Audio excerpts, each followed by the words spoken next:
Well, hello, everybody. This is Marie Fratoni. I'm the CEO of Get Clients Everywhere, and I'm very, very excited to welcome you to this edition of our Share Your Shine interview. And I'm super excited to have one of my Women's Professional Development Network members, Katherine Morales, with us today. And this is her interview. So we're going to shine the spotlight on Katherine.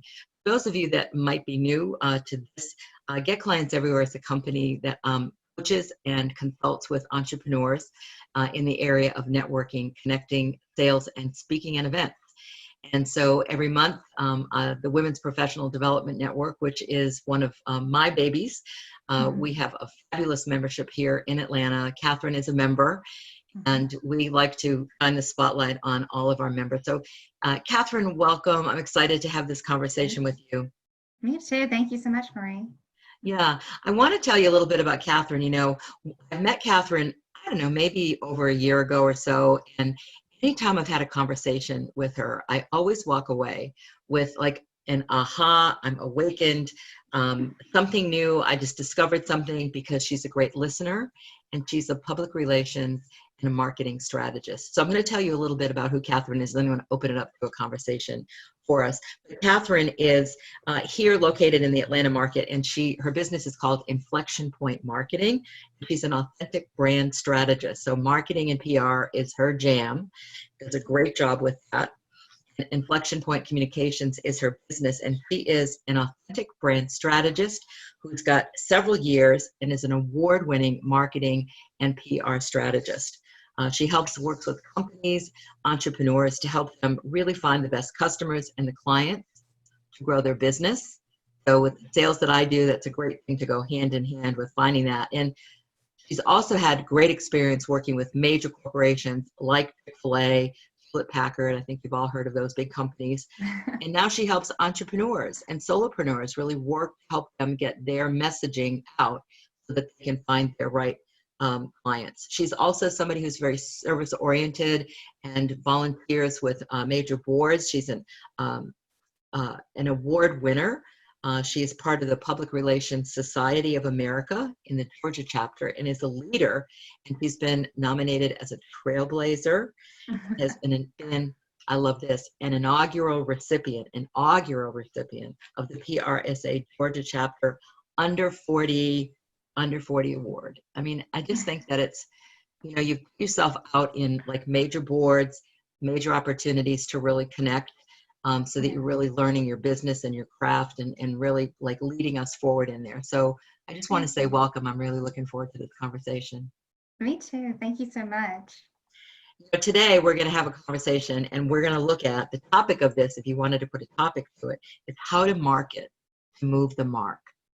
So one of the things that I like is I like that topic and I like that title. So how did you come up with that title? Well, it's one of the things I say very often because I think that there's a lot of busyness, but it's not all beneficial with marketing. I think there's a pressure to always be on, but as entrepreneurs, we need a break. We need to know where to put the attention, where to prioritize.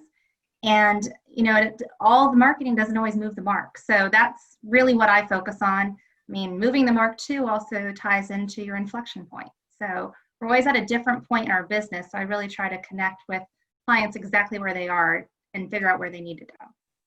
Yeah, it's really great. I want to ask you something that's a little bit off point here, but I like to kind of get into our guests' world. But what do you like best about the work that you do? What really draws you to it? What really lights you up about it? Oh my gosh, such a great question. By far my most favorite part, I mean, I do much more than this, but my most favorite part is the discovery of every entrepreneur's authentic brand. It's why I call myself an authentic brand strategist. I've always done brand work from the side of how you articulate your brand. I work with a visual strategist, but the words you use, how you differentiate yourself. But what I've discovered more and more as I go into my 5th year in business come January is that we all have special gifts. We have a purpose, we have a passion. And I know that there's an intuitive side to what I do. So I'm trained in public relations and marketing, but what I say is that I, don't just hear what you say, I see between and behind the words as well. So I think that when I get to do that with every client I work with, that's the beginning point, is discovery of your authentic brand. That just brings such joy to me because it's everything that makes you passionate about what you do. You just don't know how to share it. So I think that's so great. I know as a coach, I listen to my clients share about what it is that they're doing. And many times they say the most brilliant things. And I say, write that down. That's the name of a great article. They don't even hear it. yeah. I understand what you're saying about we listen and we also hear for like what's in the unspoken as well. Yes, exactly. Yeah, I like that. Tell me a little bit about the name Inflection Point. What does that mean for you? How'd you get that name? Love it. Well, it's similar to moving the mark. When I started my business, there's so many communicators who name their business after their name. Well, there were a few reasons why I didn't do that. I knew I was in a serious relationship at the time and I would be getting married, so I didn't want to, start it with my maiden name. Yeah, so that was practical. But I thought a while about what I wanted it to be, but I just, coming from a PR background, that's my degree. I realized there's a lot of communications that you can do that's considered fluff. But I've never been a fluff communicator. Everything has always been results driven. And so I knew it was important to name my company something that would convey that. And I think it obviously works well with entrepreneurs because we're always results driven. So I like to always tell my clients, as much as a consultant can promise, it's always a two-way street. I commit myself to working with you to listen and help you grow to that point. It's always, there's a starting point, but being an entrepreneur and managing your business and the marketing of your business is about a journey. And so it's knowing how to take that journey and not go down the wrong path. Yeah, I was really present to just watching a lot of what's going on in the world today. The term inflection point has come out a lot in the news and with commentators. Yeah. Of course, because I know you, I automatically link that. So I think it's very smart. And it's also something that you're speaking now into what's happening in the world because a lot of people are really hearing that. So yeah, this might be a good segue to kind of say, here, we can get to some of the other points too, but just since I mentioned that, like, what do you say about going on with a lot of the crises that we've got going on now, and how does that make a difference in our marketing and the relevancy that we need to be part of now? Yeah, I'm glad you're asking that on the front end because as soon as I tell you, I had a national webinar the day the pandemic was announced. And there were like 200 people that were supposed to join it. And then, of course, only 70 did. But I knew that something was shifting right then. Yeah. And so I would say first and foremost, what I did is I said, what strength do I have that can help people during this time? So I do these marketing momentum events, and they're kind of a study hall style, reflective for entrepreneurs, but the momentum they need to move forward. And I'd already had that on the calendar, but I decided to, use my skills in crisis communications, which I kind of put back burner because most entrepreneurs don't deal with crises. And I put together a crisis webinar, and I've actually did that myself, but I've actually done it twice for other organizations. And so but the lesson there beyond, what I did is what I say in that webinar is lean on your strength, like know your strength and that you can be the light to get someone through this time. Yeah. And the tendency that I see though, that worries me is that when there's chaotic times, entrepreneurs, but people in general tend to want to hide in their shell or want to just try to get by. And, we've all seen these great stories of entrepreneurs or businesses that started out of an economic downturn or, made it through the crisis and grew thereafter. I mean, what was it? Airbnb and Uber grew out of 2008, right. That economic downturn. And, we see it, but we wonder why, like, how did they do that? How am I going to be like that? And I think for clarity, I want to say that the difference between the people who, may trip and fall in this time or the ones that prevail and grow is the push the focus. That despite what's happening outside the window, the chaos, that you're aware of that environment, but you're still planning with drive, direction, and I know we share this, most importantly, intention. And I think that it's, if you want to move, you have to plan for that move. But the thing that I always say is, why should you lean on consultants or crisis experts to help you with that? Is because it lives in that environment. And inevitably, as we've seen actually in a really unprecedented way with this year, 2020, the crises and the situations and the issues arise. There's one on top of another. So when there's multiple crises and they're complex, the reality is, as you begin to implement whatever plan, you're going to need to navigate those changing circumstances. And so it helps to have a professional to help you do that.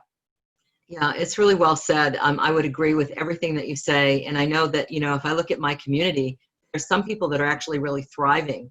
Yeah. I know for myself, I'm here and I have a lot more productivity. I'm surprised at my level of productivity, actually. Yeah.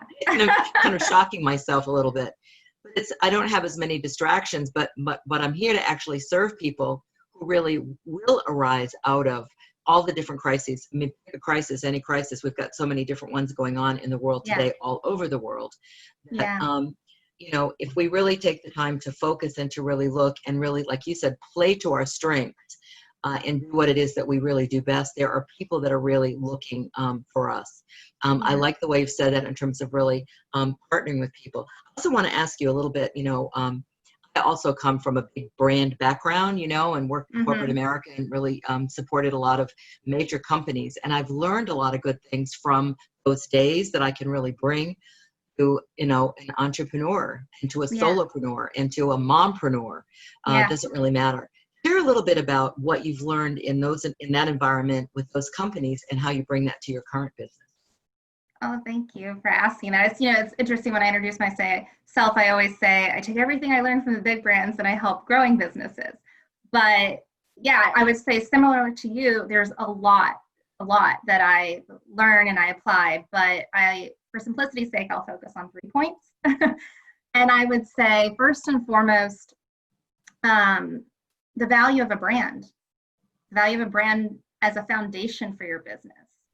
I think, I've already kind of hit on brand, but, we can hopefully talk a little bit more about that. But Sure. So I'll leave that there, but it is valuable. And I think there's so many entrepreneurs who have businesses, but they don't recognize the brand that they have.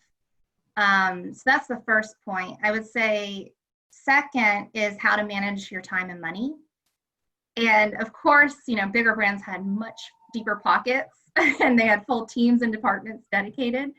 So it's not apples to apples, but I will say from a time perspective, I was managing my own time, working in agencies for big brands and managing down to the quarter hour for teams. So that's helped me personally as an entrepreneur, but also to advise entrepreneurs who don't know how much time marketing should take. But I think that one of the points I would make about time and money is that nobody really talks about how marketing is different. I think that between a big brand and an entrepreneurial company, the goal for a big brand is to be omnipresent. Be on every channel, be seen, be heard. But the path from an entrepreneur to get to that is all about having clear presence, knowing the clear presence of where you need to be and when. And so that's what I help entrepreneurs focus on so that they can get to that point. It's all about the level your business is at and what marketing makes sense at that level to get you to the next one. Yeah. And the last point I would just say that I think you hit on is crisis. I never thought, I've helped many businesses manage crises and grow through them. And that's where that crisis communications specialty comes from. And it just so happens it's very applicable today. So I haven't really talked about that one, but I would say that's a big one I've learned from working with bigger brands that I hope will help many entrepreneurs through this time. It's really great. I love, you can probably tell I kind of put put this out to our listeners here, as you can tell by the way Katherine talks. She's very fluent in what it is. I mean, she's really solid in her messaging. She's solid in knowing what it is that she's doing. I also wanted to say, you may have heard phones ringing in the background. And what I always do when I do any of my things, I actually hide the telephone, and I put it actually, and that's my landline. I put it actually in a drawer and usually can never hear it. And now it's like, it's just like ringing. So, just be with all of it here. I was just saying, okay, as the future technology calling. today with a thunderstorm, a rainstorm that's like blowing up here, all these things, that's part of it. But that's part of like dealing with and like really putting our focus, saying, well, who cares if the phone is ringing? Yeah. We'll edit the software or we'll do the thing. But Katherine is somebody who can really bring that present and that conversation. There was something that you said that I wanted to pick up, because I was thinking as you were talking, a lot of the entrepreneurs that I work with, they just start a business and they just start selling whatever it is that they're doing. And they're actually really quite good at that. So that's, but there is something about the branding. And I went through years ago to brand to get clients everywhere. It was an actually very interesting journey, because I had no idea what branding actually meant. I mean, I got the end result, but I didn't know how you went about to do it. Yeah. So one of the questions that I wanted to ask you, that I think would be good for our listeners, is if someone were to reach out to you and want to work with you, what is your process? What is it that you do? Do you have an initial conversation? How do you assess whether or not it's right for you? And how do we like key our listeners in to reach out to you? Oh yeah. Well, so I would just say I always assess if it's right for us. I think a big part, so while I am an authentic brand strategist, I always begin with, a discovery call. So let's, determine if this is a fit. But it's not just that your brand lives on its own. I believe that rather than you simplify marketing when you know exactly who you're marketing to. So I define that as your right someone's. So I practice everything I preach, as I tell all my clients. And so when we have a call, what leads to that call is somebody, hearing something that resonates with them. And so if you feel that resonance, that's worth a conversation. So I'm willing to always offer a 30-minute conversation to explore that. And so really I'm, going to assess what is it that led to this conversation, what piqued your curiosity, and then we'll discuss if it's a fit. I say relationships work on value, and that value is not just monetary. So what we're listening for in the conversation is, do you have a need that I have a value to offer? Does that make sense? That you can. Absolutely. And the second question is, there are oftentimes, it's not just I have what you need or want, but are you in a place where you can appreciate that value right now and receive it? I think that relationships are complex, and that needs to be taken into account in how you shape your message and how you deliver it. So when I work with a client, they get all of me, and I'm invested. It's very personalized. And that's a part of my brand. And it's because I value every single relationship. And even if we're not working together, I have a group. If you've ever worked with me, I do these events quarterly where it's about just offering value. I call them interchange events. So that's what I believe to the core of my business. I really love that. I also want to comment on something that you said, because, there's a lot of talk about, well, I'm liking the way you language things inside of your brand, just even in a conversation. No, I always learn a lot. My green too. I loved what you said for talking about, like, many of us would call it our ideal target market, our ideal clients, our favorite clients. I loved what you named yours, your perfect someone, or your right someone. Right someone's. Mm-hmm. I mean, your right someone, that just says it. And it's like, I can't wait to share that term and give you credit for it. So many of my people know you. Thank you. It's a way that we can really share the good points of who our people are, and really falling in love with our community, and really saying, gosh, we're pretty lucky to have fabulous people, pardon me, around us. that's such a great way to look at it. Thank I you. too value relationships, and they're really Yeah. important. And I have people that kind of, follow me through a long time, and I don't Yeah. like to burn a lot of bridges. Oh, And every absolutely. single person that I've worked with through the years has really contributed to my life and my well-being, and just my own presence. I Oh, I liked what felt you that from the said. moment we met. Thank you. But I like what you said about the omnipresence, being everywhere on every channel, on Instagram, on whatever, Yeah. and then just being present and really being Yeah. Clear fully presence. Yeah. present to that. Yeah. It's just really, really great. Um, Thank you. we've talked a little bit about, what I think there's another question here that I wanted to get to, which I think you've covered some of it, but maybe we can even go a little deeper. Yeah. What is it that you believe holds many entrepreneurs back in their marketing? I know that people don't know marketing. They think marketing oftentimes is selling. I think Yeah. that's just a nuance that's out there that is, to me, very inaccurate. Yeah. Marketing, for me, makes the selling easy. They work together. Marketing's job is to get the leads. Selling's job is to convert the leads. Yeah, So bottom line. that's a great But way to just put it, essentially. yeah. Sorry. Were you okay? So the I was just question gonna, is, go I was ahead. just going to say, what is it that you think holds the entrepreneurs back in their own marketing? Yeah. So there's like a million and one ways I could answer that, but what I would focus on, I actually think is similar to sales. But what I think is universal to every entrepreneur, and the longer I'm an entrepreneur, the more I realize this too, is that mindset is everything. People can teach you stuff all day, but it's all about mindset. And, a key piece of that mindset is knowing what sets you apart.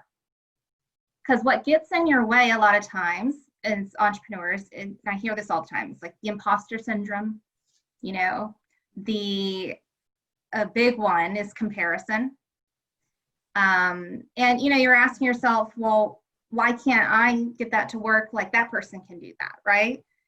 And I mean, that's related to comparison. But so, a lot of times entrepreneurs think when it comes to how they articulate their brands and, how they try to move forward is they think, what do they want us to say? What do they want me to say? And that's all about the they being, their prospect, client, or customer. Or they look at another successful entrepreneur and they see what they're doing or saying, and they say, okay, how can I model or borrow from that, right? But the trouble with that approach, and this is what holds them back, is that is manufactured or a replica. And so the other thing is that,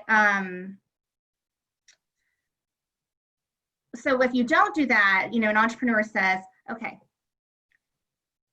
who do I want to be? Who do I want them to see that I am? And that actually even has a term that is called self-presentation. And so this is how I define authentic branding. If there's any I was going to say, confusion. there you go. Yeah. Perfect on point. Yeah. So there is a theory from sociologists. It's called the Goffman theory. Goffman was a sociologist. And so he says self-presentation is the front stage. And it's what we see a lot in society. You see it on social media. We see it with politicians and celebrities. And it's everything you want to be. And I mean, I think we can probably think of some people now that we feel that with, right? But the trouble with that is that it is completely void of what is backstage. And what is backstage is everything you believe, your values, your passions. And, what I say to entrepreneurs is that is likely everything that brought you to starting your business. So we can't hide the backstage anymore, nor should we want to. It's getting harder and harder to hide that. I mean, it's not about having some video slip like a celebrity does, but it's how someone talks about you in the next room. Right. Reputation is part of brand. So, what I say all the time, this is why I begin with, the authentic brand, is because the key to moving you forward in your business begins with discovering and sharing your authenticity as a brand. Because otherwise, you're a copycat, you're a replica, or it's just sustaining something that isn't natural to you. You know you've connected to your own authenticity when marketing feels natural to you. Right. See, that right there, I'd put that in quote, because I think that's something that's like that's tweetable, what you're saying. It's just really awesome. I mean, I want to say to our listeners, you can see that it's actually quite fun to be with Katherine and to listen to the depth of her knowledge and being able to go and do that. What you want to do is really imagine, what would my life be like? What would my business be like if I had someone like her in my corner as part of my team who can look out for different things? Katherine, I want to say, if you want to let people know how to reach you, just give us your email, contact information so that they can reach out to you, and we'll be able to post and share these interviews with people. Sure, yeah. So my email directly is kmorales@inflectionpointcomms, COMMS.com, short for communications. Will you spell Morales? Will you spell Morales for people? Yeah. Yeah, thank you. Morales. Terrific. So kmorales@inflectionpointcomms, COMMS.com. Very good. And your website? So the website is the same URL. It's inflectionpointcomms, COMMS.com.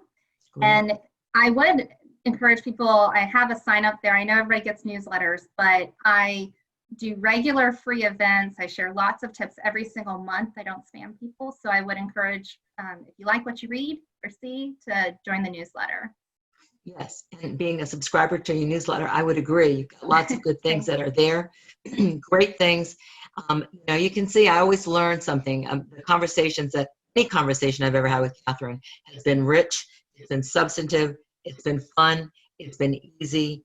And I just really want to say thank you for being here. Before we sign off for today, is there anything that we haven't covered that you might like to say again that would leave our audience with something that's like a tie-in and a value for you?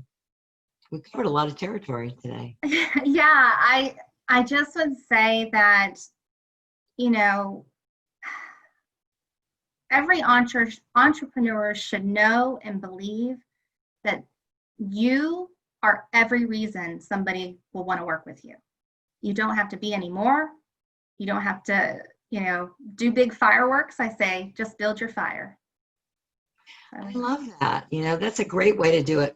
I know that you're a speaker. I know you're a workshop leader. I know that you lead webinars, presentations and things like that. So these are some of the things that you can really connect with Katherine on and be able to see what it is that she's like. In the spirit of networking, as I am known, today I just probably connected people with like 5 different professionals. People call me for that. It's like, what I want to do is to see more people share information, see more people sharing events, sharing resources, sharing executives. Everybody in our planet, every entrepreneur in your circle needs to have a person like Katherine inside of their organization and somebody that's a go-to person. I just invite you to share. We'll be sharing this with this interview. And I just want to say thank you so much for being awesome and great. And as I say to people, rock and roll. Thank you so much, Marie. It was wonderful. Okay. Awesome.